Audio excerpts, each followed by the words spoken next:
What is the one thing that is different for you now that wasn't true before? So much. I'm a stronger, happier, more confident person. I speak on stage in front of thousands of people. I've written 5 books. I would never have done that. But I've also, as a surgeon, my life was just work. And when you're forced to retire at the age of 43 and lose your income and your identity, you kind of have to go back and think, well, what actually makes me happy? Well, I can't remember because I haven't had a hobby for a while, and just to explore and actually to play and to try things. And actually life is about having fun and doing silly stuff. It's not all about work. It's the little things that just make a difference, the memories you share. And I wouldn't have known that if cancer hadn't happened to me. I have an incredible guest with me today, Dr. Liz, who's joining us from somewhere across the Atlantic Ocean. Is that fair? I'm in Suffolk in England. Very cool. Did you grow up there? No, I grew up in the middle of England and I went to university in Wales, the capital, Cardiff. And then I moved all the way across the other side to the East Coast when I married my husband. Oh, look at that. And how did you end up entering the world of oncology? I loved surgery. It was the only thing I wanted to do at medical school. I just loved the fact that I can talk to someone and use my brain and work out what's wrong and then open them up and make them better. And most surgical specialities have cancer attached. And a wise man once said, you pick the speciality with a body fluid you mind the least. Poo, blood, spit, vomit, crusty toenails. One of the things that drew me to breast cancer surgery was that there's no on call. There are no out of hour emergencies because I didn't really like getting up in the middle of the night feeling I don't have enough confidence to take out bowels in the middle of the night. It's really creative. Every breast is different. The shape, the size, the volume, the skin, and you can recreate and remold and use origami techniques. And you develop a really close relationship with your patients.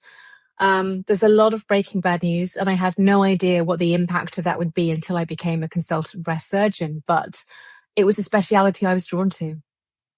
Did I hear you say the word origami? Yeah, like how you make a nipple. You take a little flap of skin and you take the fat off and you curl it up and sew it on so you can give someone a nipple after a breast cancer reconstruction using their own skin. And then it has a 3D tattoo to make it look really realistic. That is, I'm a nerd and very, very cool. It is cool. One of the craziest things we do is a breast reduction, because you take a large breast like a J cup and you take a cancer with half the breast tissue away and you basically cut it open and flay it out, and then you re-sculpt it and recraft it and restitch it to make a much smaller C or D cup breast. And it's just, you can't, when you first see it, you think there is no way that is going to come together. But it does. That is very, very cool. What's the coolest thing you have learned in the last, say 5-6 years that is different than when you first started? I think for me, it's the incredible drugs coming through. There have been like 20 new drugs to treat breast cancer in the last 10 years or so. And the variety and the various options we have for keeping people alive longer with metastatic disease as well, new treatments for people with primary disease. It is amazing how quickly research is going. There's talk of vaccines and more immunotherapy. And I think the future has never looked brighter. That is incredible. Dr. Liz, I'm going to switch tactics a little bit.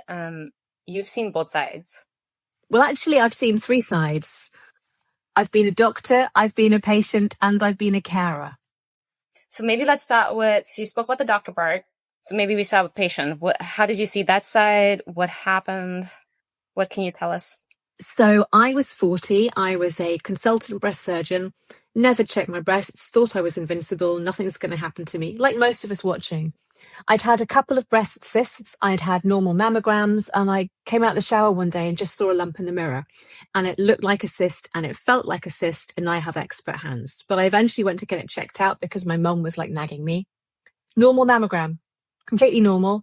And I went to have an ultrasound and I turned to look at the screen because I do them myself, and I saw a cancer.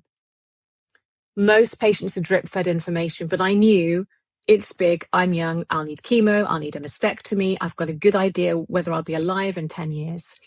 And my consultant came in and she trained me. She was a friend and a mentor. And before they'd done the biopsy, she was asking me, who do you want to treat you? Because I don't know whether I can. And from that moment, my life changed. I went home and told my husband and my parents, I'll be telling you I've got cancer in a week. And they all said, no. I said, no, I will. And 2 weeks later, I had chemotherapy. It was a big stage 3 breast cancer. And then I had a mastectomy and I had my lymph nodes out and radiotherapy and hormone blockers, the instant menopause, the full shebang. And it was really eye-opening to see what my patients went through, because I would tell them a bit about the side effects I'd learned as a surgeon, but I had no idea what it was like to cope. And then 2.5 years later in 2018, I had a local recurrence on my chest wall. And then 2 years ago, I had another local recurrence on my mastectomy scar. So it's come back twice. And this is hormone positive, I'm assuming? Yeah. Hormone positive. Initially, it was ductal and lobular cancer, and both recurrences were lobular. There was actually 13 centimeters of cancer in my breast that wasn't seen on the MRI. It was a truly occult cancer. Most doctors tend to have weird things. We're not very good patients. But I've had every treatment my patients had, and there is so much I didn't know about what they needed and what happened, and where do you go for help? So there's a lot to unpack in there. What's the thing in there that surprised you the most from seeing the patient side? I think there's two things, and people always hate it when you do that, but there is. This one is the mental health aspect. I had no idea how common and normal depression, anxiety, PTSD, scanxiety are after a diagnosis, and it can hit you weeks or years later. The survivor's guilt when your friend gets metastatic disease and you don't, and you want it to be them. How do you cope in October when it's everywhere? It can be very, very triggering. The depression of everything you've lost, the grief, your fertility, your femininity, you name it, it is huge. And I had no idea that my patient's mental health would even be a thing, because I didn't have that lecture at medical school. But talking to someone about it, of course their mental health is going to be affected. But as a surgeon, it didn't need to be on my radar. You hoped it was on someone else's. The thing that really hit me though, especially when you have chemotherapy for a cancer, you are seen regularly. Every 2 or 3 weeks, someone's doing blood tests and scans and keeping an eye on you. It's really reassuring. And then when the team finally says goodbye, we'll see you in a year, and then we'll see you in 5 years, it's like, oh, how do I cope? How do I know if my cough is a cough or something I need to worry about? Who do I talk to about the side effects? How am I meant to go back to normal? And it's not a new normal, it's new. And I think that is when patients need the biggest help to help them live rather than just be alive. There was something else you said when you turned to look at the ultrasound image and you interpret it. Yeah. I think you said the words drip information. Most patients are drip fed. So you come to us and we do a scan, or there's something on the scan, we need to do a biopsy. You wait to get the biopsy, well, we think it's cancer. You have an operation, you find out how big it is. Then you know whether you need chemo, and then they tell you what your prognosis might be. I saw a 3 centimeter tumor in my breast, and I knew all of that. I knew it was cancer. I didn't need to wait for that. I knew I'd need chemo. I knew more than my husband and my parents. And because I've looked after women younger than me who've died of breast cancer, I have that in my head. And it's how much of that do I share with my family, but what do I do with that information? Because I can't unsee it. I can't just delete a little file. And that's been really hard, because I've seen the worst side, and it's hard not to imagine that will be my future. Dr. Liz, how do you cope? You just cope, which sounds really bad, but I think you have no choice, because cancer happens to you and you go through the treatments, you go on the roller coaster. I think at times it's often harder for your family, who just have to watch and they can't help. They feel helpless, they feel impotent. You have the bad days, and I had to learn to ask for help. I am a bloody minded, can I swear? Can I say that? I am a bloody minded, independent, determined type A surgeon personality. I do. You don't tell me, you show me, and I do. And having to admit I've not had a poo for 10 days and I've got bleeding piles and I'm crying on the toilet in pain and I'm constipated and need help and I'm scared, and having to admit that and actually let my family in who are desperate to help me, that was really, really hard. You think it's your fault, you blame yourself, you wonder, why has this happened to me? You think, I can't think a year ahead because I might not be here. There's all this fear. And I think it was just get through today, admit it's happening, and writing helped me. It was like therapy to say, this is real. Talk to other people. And I found other doctors with cancer online who I could talk about the crazy stuff in my head that my husband wouldn't get. and just get through each day. And I have a thing called a jar of joy, where every time something good happens, I put it on a little bit of card and put it in a glass jar. And it's not every day. It doesn't matter how often it is, but it's just seeing the birds on my feeder. It's those little things that make you feel alive. But I have days where I don't cope. When I'm waiting for a scan, I'm a nervous wreck. I think about who's going to be at my funeral when a friend dies of breast cancer. There are days when I don't cope very well. And I think I try and share those days on social media because I think people need to see the reality. It's not all smiles. I'm going to switch a little bit into symptoms and side effects. I think you gave me a laundry list really quickly. What I want to do is have you talk about some specific ones. So if you're okay with it, I'm going to give you the specific symptom or side effect. I'd love for you to describe it. And I'd like for you to reduce myths that are associated with them. Yeah, bring it on. Okay, let's start with my favorite one, chemo brain. That's true. Chemo does cause brain damage. It's a thing, and it can be permanent.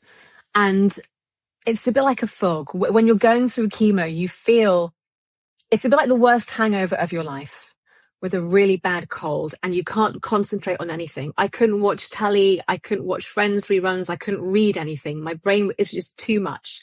The only thing I could do was put a couple of pieces in a jigsaw. So during chemo, you just feel as if you're living in a fog. But the thing that happened to me was, I guess, nominal aphasia. This is a pencil, but I would call it a potato or an orange or a car. And I know the word is wrong, but and even now I still have that. And it's quite common to get delays. I'll get words wrong. So chemo brain is an actual thing. It does happen. You said something that I want to unpack. It could be permanent. It can be. Some people do find that years on, they just get words confused. Tiny little, I'm not talking brain damage like someone who's been in a major car accident, but you may find some of your higher level functioning isn't quite as good as it was. But then you combine that with an instant menopause, which we know can also cause menopause brain. And, I'm putting the wrong things in the fridge and hiding things and losing things. And that was really hard when I went back to work. I would see 10 patients in the clinic and at the end, write the notes and do all the paperwork, because it was much quicker that way.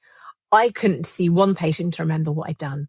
I had to write everything down. I felt like an idiot because I couldn't think how I used to, and I had to learn to adapt, to train myself. And I do a lot of crossword puzzles and Sudoku just to try and keep my brain active. Okay, next one. Fatigue versus exhaustion. Oh, I had no idea what cancer fatigue was, because you just think you're a bit tired. And I used to tell my patients that radiotherapy was a bit like an x-ray and they'll feel a bit tired. And I had no idea. It is just bone shattering. You cannot lift your head off the sofa. You can't be bothered. You have no energy. It's a struggle to walk up 3 stairs without stopping to get your breath. It's like nothing you've felt before. And that's real during chemotherapy and radiotherapy, but it continues with the side effects of treatment. Chemo ages you by 10 years. It takes you a year to recover. You just feel tired. And I've been on a very low dose of chemo, a targeted therapy, for 2 years. And my energy levels at the start of the month are 7, and they drop down to 3 or 4. And then I get a week's break. And you have to learn that you may think you can spend all day traveling and talking and teaching and training, but you're going to need 3 days to recover. And you fight it because you look great. And it's remembering, no, my body is tired. I need more time to recover. That is a thing. And it's hard to explain it to somebody. Just get off the sofa and go for a walk. You don't understand. Next one, lymphedema. This is nowhere near as common as it used to be. It's when, for people who are listening who don't know what it is, it's when the lymph glands are blocked in your armpit, so lymph fluid can't drain from your arm and your arm starts to swell. And it normally happens when people realize their rings or their watches or their sweater straps are too tight, and they can go up the cuff. And it's because we're removing lymph nodes to see if the cancer is in them. It does happen. We cannot predict who it's going to happen to. It doesn't matter whether you are underweight or overweight.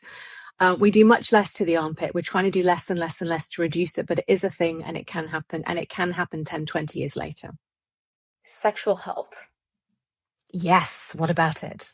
So in all my years of training, my 20 years of training, I never once talked to a patient about how to get their sex life back. And almost everybody I operated on had their sex life impacted, even a appendectomy scar in a young girl. You know, when you're doing the anal fissures on men with Crohn's disease, or you're doing an amputation on a young lad after a car injury, or when I used to do bowel cancer surgery for the men with low pelvic tumours, I would tell them they may have retrograde ejaculation. So when they ejaculate, their sperm goes inside, not out, and they may not get a strong an erection. Never told them how to fix it, because I'd never heard anybody do that. And I used to tell my ladies after breast cancer, they might get a bit of vaginal dryness.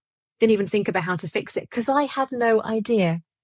And for breast cancer, you've got the body image issues. I wouldn't let my husband see me naked for 5 months after my mastectomy when I went flat. I thought I looked ugly. I didn't want him to see me. I didn't want him to touch me. And even now, I don't really look below the neck in the mirror. So you've got that side of things. You've also got the loss of libido with hormone-sensitive cancers. I have no estrogen. I have no sex drive. I literally just want a cup of tea. And that's really hard to explain to a partner when you don't physically get wet on demand and your vagina feels like a tube of sandpaper because you have no estrogen and you have no lubricant. And suddenly a lot of women have said sex is incredibly painful. They don't know what to do. And it's hard enough when you've been married for a couple of years. But what about girls in their 20s and 30s who are single, who are dating? It's really, really hard. I'm getting much better at talking about it. There's an amazing doctor in the States called Layla Agrawal who's been at a sexual oncology conference. And we are trying to get the word out there to ask people just to say, how's sex? And if you may not want to talk to me, but I know someone I can talk to you to, because it's a basic human need. And I think we need to make sure that we tell patients to expect changes in their sexual life and offer them help. So I like the width that you covered, because when I wrote down the question for you, I almost wrote down vaginal dryness and loss of libido.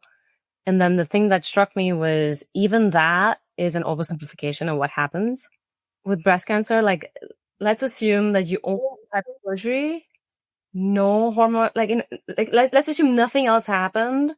I imagine that just surgery alone has a fairly large impact. Your relationship with your breasts changed. There will be a scar on the breast. You will have had some radiotherapy. It may be weird. You may not want your partner to touch it because that's the cancer side. When you have chemo, you lose your hair. And I used to flirt by tucking my hair behind my ear or putting on a push-up bra. What do I do in the summer in a sexy bikini? I can't wear lacy underwear. You know, it's just all of that. Everything that you would give a man transitioning has been taken from me. How do you still feel feminine if that's how you used to define yourself? It's really, really hard. And you don't see pictures of sexy women looking sexy who've got bilateral flat chests. You know, it's the big post-mastectomy bras that, hey, come and get it. And we don't see pictures. So I love that there are now underwear brands with women with stomas, and it's becoming more common. And that's the great thing I learned from someone who had a stoma, that there's a company that sells crotchless high-waisted knickers. So they cover a stoma during a one-night stand. You can leave the knickers on because they're crotchless. Just simple little things. But one thing I miss, I'm a little spoon. My husband's a big spoon. And when you get night sweats, he has about 2 minutes to cuddle me. Then I have to push him away because I'm dripping. And just cuddling with someone in bed, it's gone. No idea. Dr. Liz, so I'm a survivor myself, and I find it really difficult to talk about these things publicly. So I am truly super impressed, very impressed that you covered pretty close to the full gamut, I think, of what I've heard other survivors and myself go through. So I've had thousands of women share their stories with me. I'm not the only one who wanted a husband to divorce her and marry a woman with 2 breasts and a healthy libido. And my husband accepts that I talk about it. He's been very, very kind to let me do this because people need to know it's normal. And if I, as a surgeon, can say, I had no idea and I was wrong and these women need our help, I think that can help the medical profession. It's not just women moaning. Actually, I'm a doctor and I know, because it's a huge issue. It really, really is. Okay, one more for you. Bone health. Bone health. This is definitely impacted by a lot of breast cancer treatments. And it's mainly those who are estrogen positive. because estrogen is good for your bones. And when you are, that's why after the menopause, our mums start to shrink and get that dowager hump because their bones are weak. Because most of us don't have enough calcium or vitamin C in our diet, especially with all the crazy diets people are on these days. When you have no estrogen, your bones are weak and there's a risk of getting bone thinning, osteopenia, or osteoporosis, where they are very, very thin and you might break a bone if you fall over. So we recommend that people take a calcium and vitamin D supplement, and they should get regular bone density scans just to see. And if the bones are thinning, we can then give you a treatment to boost them. But bone health is really important. And it's another reason why I bang on about this all the time, the power of exercise. Regular aerobic and weight-bearing exercise can reduce your risk of recurrence by 30 to 40%. And if you are walking or doing bone-strengthening, weight-bearing exercise, that will keep your bones fit and strong as well. So it's really, really important that we all do that. I'm going to switch a little bit into decision-making. So one of the things we went back and forth on over email prior to this one was the pressures on the clinician, where there really isn't time in that appointment.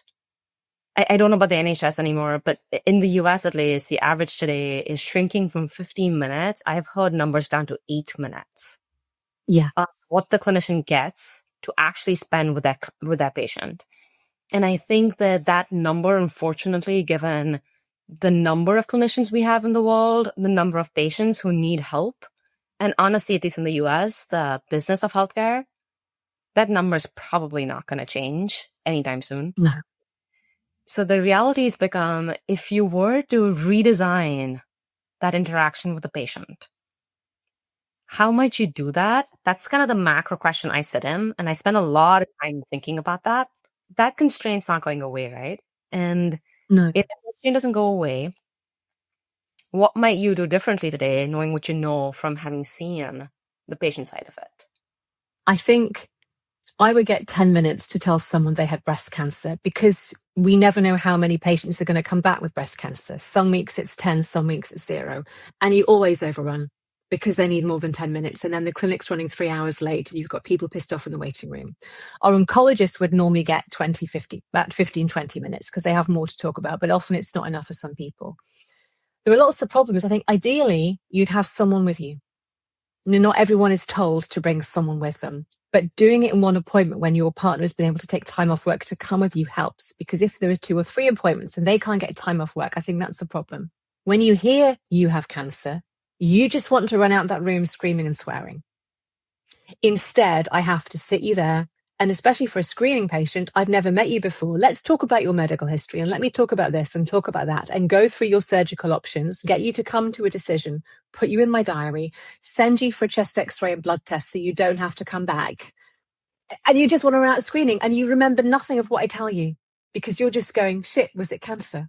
And some patients just get out their diaries and say, when are you doing it? And others run out the room screaming or their partners faint. Every single person is different.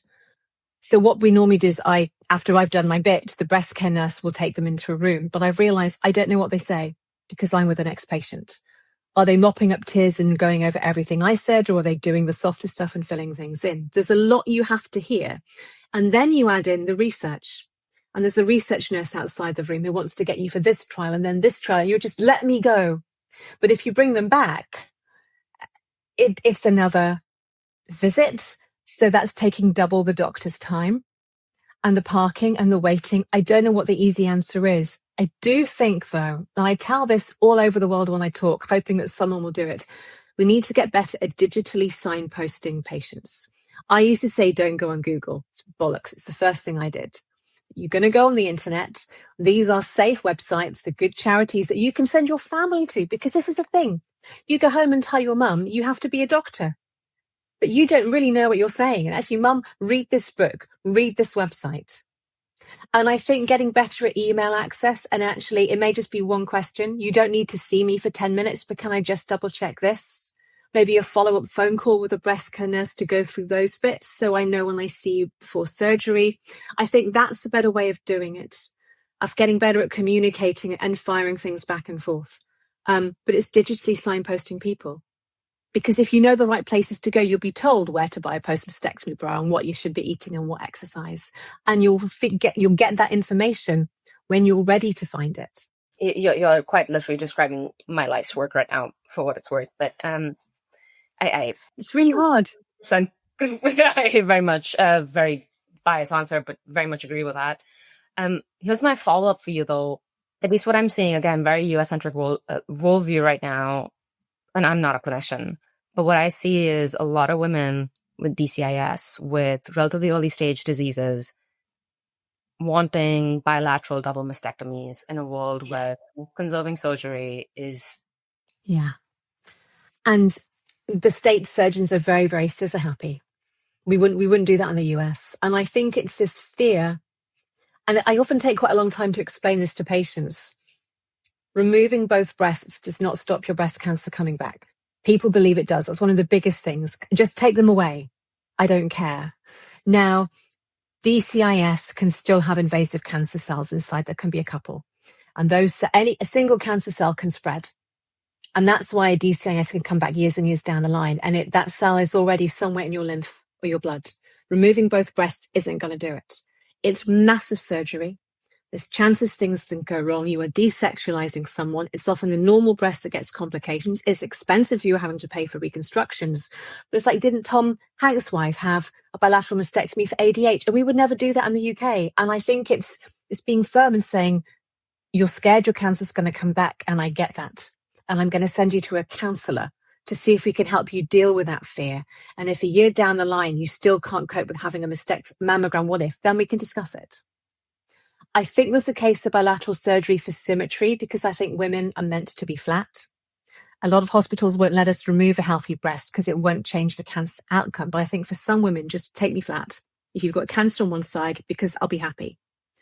But doing a bilateral reconstruction on someone with a non-invasive cancer, I think is bonkers. It is absolutely bonkers. And we're not good at explaining the facts. And then you see someone in the media who had it and then, oh, that must be true because we're getting our information online. There's something that you said that I really want to unpack with you. You said that you as a clinician need to be firm. Yeah. How do you balance that with shared decision making? Oh, this is really interesting, isn't it? So we used to get surveyed all the hospitals in the UK just to see what percentage of our mastectomies were being converted to reconstructions. And some units were just 20%, others were 50, 60%. I mean, we get told off. And a lot of that depends on which part of the country you're in. If you don't have access to a plastics, so we do our implant reconstructions ourselves. If you don't have access to a plastic surgeon, then you can't do a deep flap. And some hospitals are 200 or 300 miles away from a local plastic surgeon. It also depends on your patient because up in Glasgow, a lot of women are overweight and drink and smoke and do not have good quality skin to offer a reconstruction. It just will fall apart. Whereas in wealthier parts of the UK, you've got women who are suitable. So there's a huge risk for this. But we'd always told push reconstruction. And I now think I don't care if nobody has a reconstruction as long as they know what all their choices are. And it comes back to the first complaint I had as a consultant. I had a lovely old lady who'd had a lumpectomy and radiotherapy. And she reacted really badly to the radiotherapy. She was just exhausted. She didn't recover. And about a year later, she came in and she complained. And she didn't realize that if she'd just gone flat, she could have avoided radiotherapy. And I never, ever told her mastectomy was an option because why would you remove a breast when I can save it? And I was wrong. No, we guide you based on the size of the cancer and the size of the breast.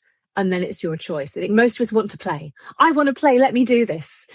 But I think when it comes to patients making decisions, we've seen the mistakes, we've seen the regrets. And I think we need to make sure they fully understand the choices and why they're doing them. And you may not like me saying that, and you may go and find a surgeon who will do what you want, and that is your choice. But it's do no harm, and it's that informed consent. And that's what worries me when people go to alternative clinics. They don't tell you the bad. They just say, hey, I'll do this. You'll be amazing. Have an hour of my time. Give me the money. I really care. We all care. We just don't have the time to show you. That's very well put. I think that this specific decision keeps me up at night. Which decision? The lumpectomy, mastectomy one. Yeah. I'm not a clinician, but patients, I mean, as a survivor, you get calls. Yeah. Patients talking to you and walking through their thinking. And I find myself morally sitting with that question of like, how much do I push? Like it's not that I know better, but I've done my research, right? It's one of those things. I'm not a doc. There's a longer video on my YouTube channel talking about lumpectomy or mastectomy, which is better. And they both give you the same outcome. Lumpectomy and radiotherapy is the same as mastectomy. It doesn't matter what you have from a cancer point of view. I can do anything to anybody, but it might look like shit. And what used to happen is we'd remove the lump and then they'd have radiotherapy and the breast, we'd call it bird beak deformity. It would just shrivel in on itself. It looked horrific. It's like the mutilating surgeries that used to be in the past. With all our oncoplastic techniques, I can remove about 1/5 of your breast and still make it look pretty normal compared to the other side.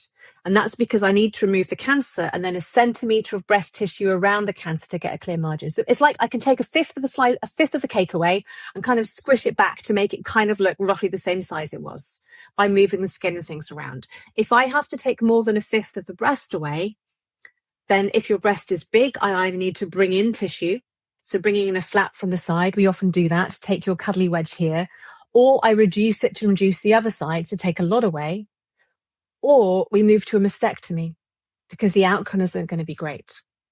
If you have a very big cancer, then the only option is a mastectomy. And often I would say mastectomy to ladies and look at their faces.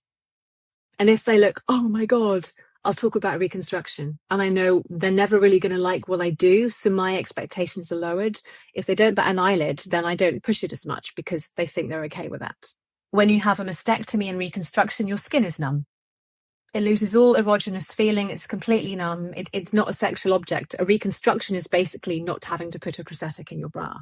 And there are so many things we can do. And you can't think about your breast rationally because one's got cancer. It's really, really hard to make that decision. And what I wanted 10 years ago is different to what I would do now with hindsight. But I didn't know that then. Because I had a nipple sparing implant reconstruction. It was my one chance to have a reconstruction because I was never going to grow enough of a tummy to have a deep flap. I had radiotherapy, it ruined the implant. I took that risk. Now I wish I'd just gone flat. But at the time I couldn't imagine wearing a high prosthetic bra. Everybody is different. I've had grannies ask, what are my grandchildren going to say when I walk around the house naked? I've had women want to complain because their nipple is 5 millimeters lower on the other side. There are no rules. It's all about your relationship with the patient, which you have to form very quickly in about 10 minutes and trying to do and help them come to the right decision for them. Fun job. It is. When you get patients flashing you in supermarkets to say, look, you can't see the scar. Most of the time what we do is amazing. And it's incredible for women to leave feeling whole again. It's great. Most of the time it's really rewarding to give them a bit of confidence back. And that has happened a couple of times. Well, if I stop eating sugar, will I never get cancer? Now that depends on what do you believe when you say the word sugar. Ooh. What does sugar mean to you? That's such a good question. See, I'm a nerd, so the answer is glucose, fructose, and the third one that I've forgotten, fourth one that I've also forgotten. Yeah, no, but okay, so the basic sugars, glucose, sucrose, lactose, galactose, fructose, fine. Every single carbohydrate, vegetable, fruit, nut, seed is broken down to sugar. Yes. If you cut out all sugar, you are going on a keto diet, high protein and fat, which is really bad for you and doesn't work. Your diet does not cause cancer. Sugar does not feed cancer, and I can go into briefly explain the myth. It's based on evidence, science from the 1920s that won a Nobel Prize, and people always think, well, it must be true. They discovered, so normally our body turns sugar into energy using oxygen. It's the quickest way to do it. But cancer cells, most cancer cells don't. They do it without oxygen, even when there's loads in the bloodstream.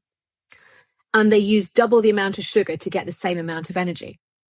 So people think, sugar feeds cancer, let's cut sugar. And that's the basis of PET scans. But actually, cancer cells are really clever. By doing it without oxygen, they get double the number of carbon building blocks. And because they are growing really quickly, they need much more Lego than a normal cell. And the byproduct, the lactic acid that you get that makes your lungs hurt when you're sprinting, they secrete, and that pushes normal cells away. So it's just really, really clever. It's got nothing to do with anything like sugar. And most cancer patients at the end of their life die because of malnutrition. When they don't eat, they start using your fat and then your muscles for food. They're sneaky. They can use anything. So sugar doesn't cause cancer. Quitting sugar won't stop it coming back. We should all eat less sugary snacks. We know that. But it doesn't cause cancer. And we know the only two foods that have definitely been shown to increase the risk of cancer, and that is alcohol and processed meat.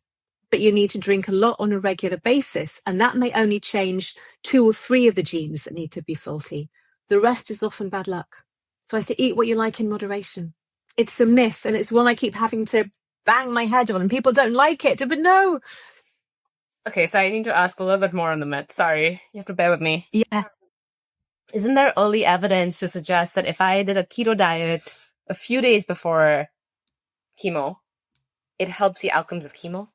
Yeah, so this is studies, I think it's Volta Longo who did this. So there's 3 types of fasting. You've got intermittent and time restricted, like the 5-2 diet, and the eating 4 hours a day. Great ways of losing weight if controlled. His theory was that we just do basically like a water juice, clear soup fast 4 days before chemo. And the theory is if you starve all the cancer cells in the body, then they're going to be desperate, and chemo is really going to knock them on the head. There are very few studies. The studies that have been done haven't shown that people lived longer or had a better outcome by doing this, which is really what we're looking for here.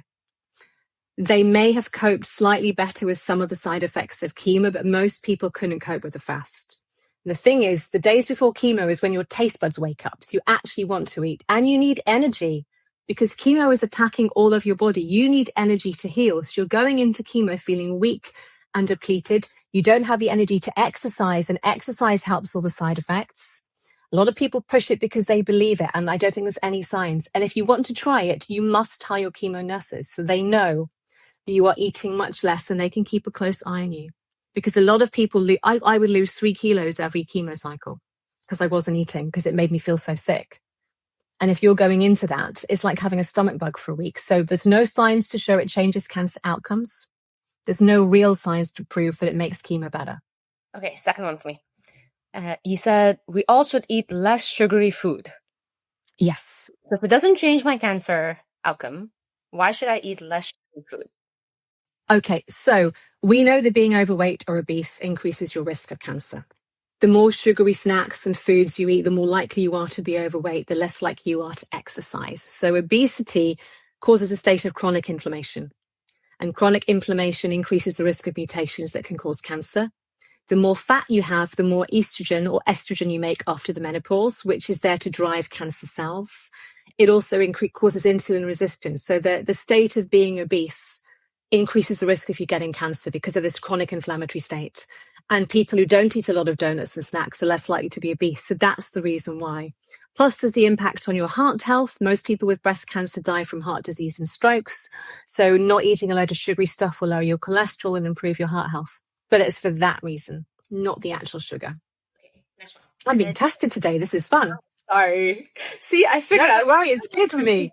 I have this amazing surgeon. I can bombard her. I do remember what I wrote in my book, The Cancer Roadmap. It's all coming back to me, which is out now in the US and Canada. Oh, we will link to it for sure. Thank you. Deodorant.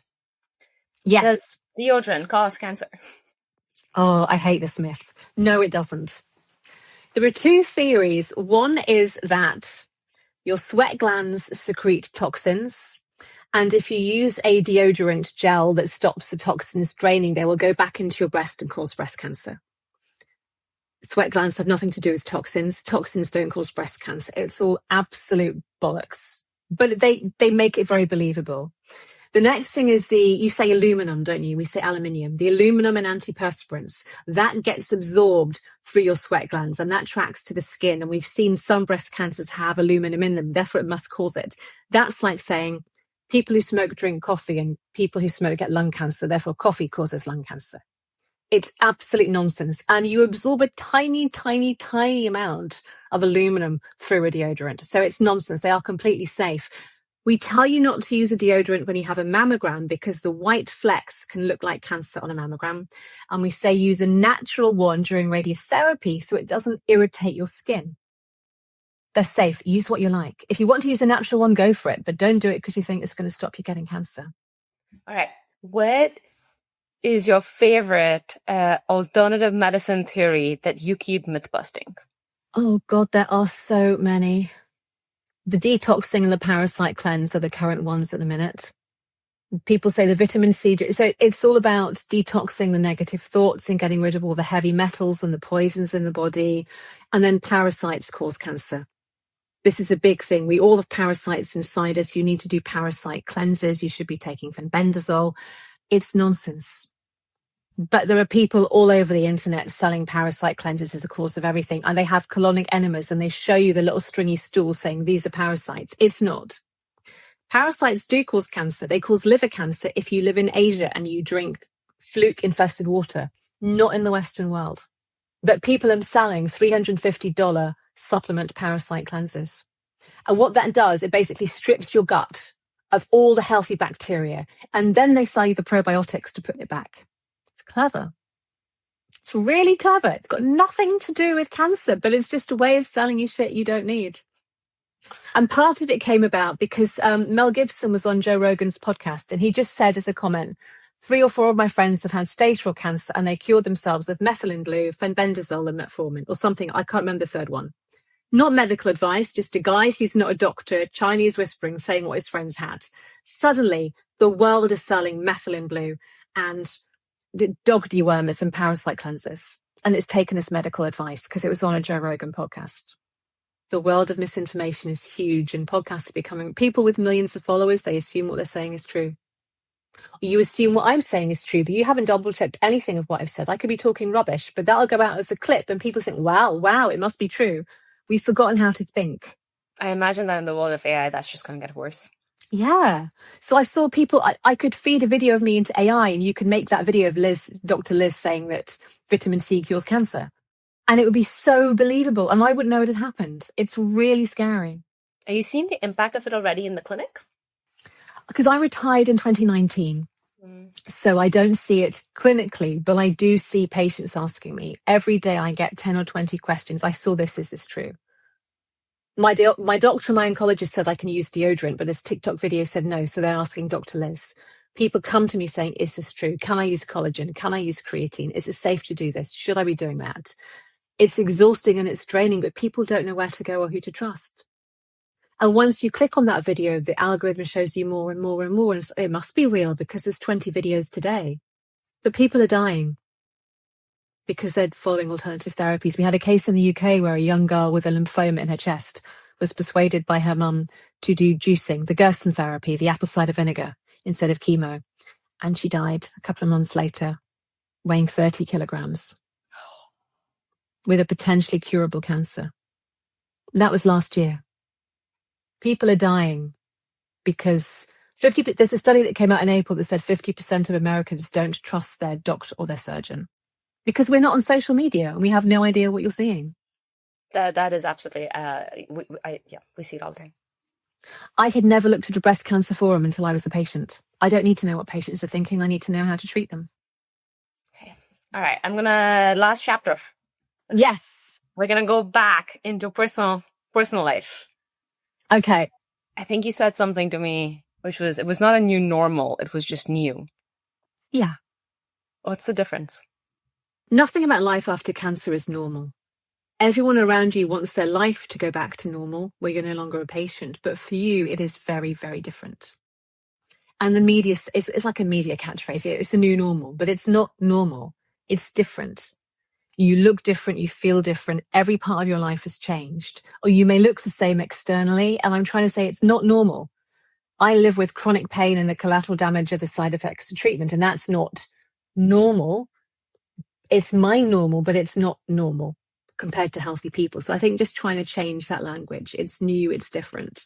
So you're not comparing yourself to who you used to be. What is the one thing that is different for you now that wasn't true before? So much. I'm a stronger, happier, more confident person. I speak on stage in front of thousands of people. I've written 5 books. I would never have done that.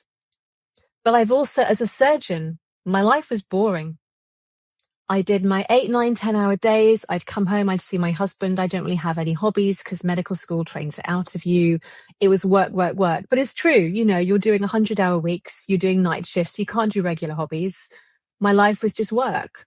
And when you're forced to retire at the age of 43 and lose your income and your identity, you kind of have to go back and think, well, what actually makes me happy? Well, I can't remember because I haven't had a hobby for a while, and just to explore and actually have time to play and to try things. And actually life is about having fun and doing silly stuff. It's not all about work. And I think I value the little things. Well, shoes and handbags are still nice, and I'll always have my nails done, but it's the little things that just make a difference, the memories you share. And I wouldn't have known that if cancer hadn't happened to me.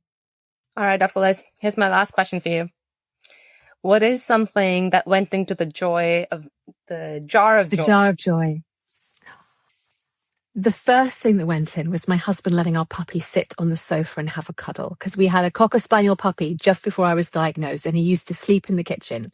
He's my baby. That was lovely. And then I'm the patron of Bone Cancer Research Trust charity. My mum died of osteosarcoma, having had her arm amputated. But someone saw her story and said, my mum found a lump on her arm and we went to get it checked, and that's what it was. And if I hadn't have read your story, I wouldn't have known.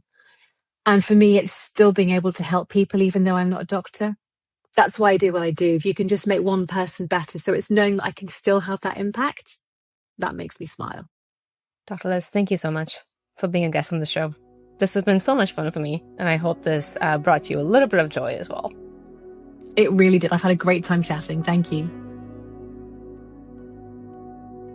This podcast, show notes, and newsletter is for general informational purposes only and does not constitute the practice of medicine, nursing, or other professional healthcare services, including the giving of medical advice, and no doctor-patient relationship is formed. The use of information on this podcast or any materials linked from this blog is at the user's own risk. The opinions of the speakers are their own and do not represent the opinions of organizations they're affiliated with, nor do they reflect the opinions of Mantacares Inc. or Mantacares' sponsors.